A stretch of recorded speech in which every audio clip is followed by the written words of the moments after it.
Hey guys, നമ്മുടെ പുതിയൊരു വീഡിയോയിലോട്ട് എല്ലാവർക്കും സ്വാഗതം.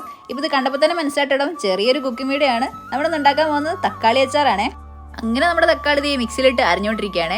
അരിഞ്ഞ് കഴിയുമ്പോഴത്തേക്കും നല്ല പേസ്റ്റ് രൂപത്തിലായി വരുമ്പോഴത്തേക്കും നമ്മളപ്പോഴത്തേക്കും വെളുത്തുള്ളിയും പച്ചമുളകും ഒക്കെ ഒന്ന് അരിഞ്ഞ് സെറ്റ് ചെയ്ത് വെച്ചിട്ടുണ്ട്.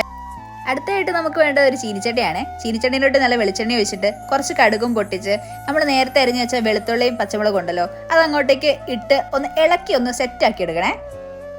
നമ്മുടെ വെളുത്തുള്ളിയും പച്ചമുളകും ആ എണ്ണയിലിട്ടൊന്ന് മൂത്ത് വരുമ്പോഴത്തേക്കും ഒന്നുകൂടി ഒന്ന് മിക്സ് ആക്കിയിട്ട് നമ്മൾ നേരത്തെ അരച്ച് വെച്ചേക്കുന്ന ആ തക്കാളി പേസ്റ്റ് അങ്ങ് ഇട്ട് മിക്സാക്കി അരഞ്ചും പുറഞ്ചും ഒന്ന് ഇളക്കി ഒന്ന് യോജിപ്പിക്കാം. അങ്ങനെ നമ്മുടെ തക്കാളി അച്ചാറ് തിളച്ചിരുമ്പോഴത്തേക്കും കുറച്ച് ഉപ്പിടണേ. ഉപ്പ് ഇട്ട് കുറച്ച് മുളക് പൊടി ഇട്ട് ഇച്ചിരി മഞ്ഞൾപ്പൊടി ഇട്ട് ഒന്ന് ഇളക്കി യോജിപ്പിച്ച് നമ്മൾ സെറ്റാക്കി എടുക്കണം. ഇതിപ്പോൾ നമുക്ക് ചോറിനോടെ കഴിക്കാനൊക്കെ അടിപൊളി ടേസ്റ്റാണ്. നിങ്ങൾ എല്ലാവരും ട്രൈ ചെയ്ത് നോക്കണം.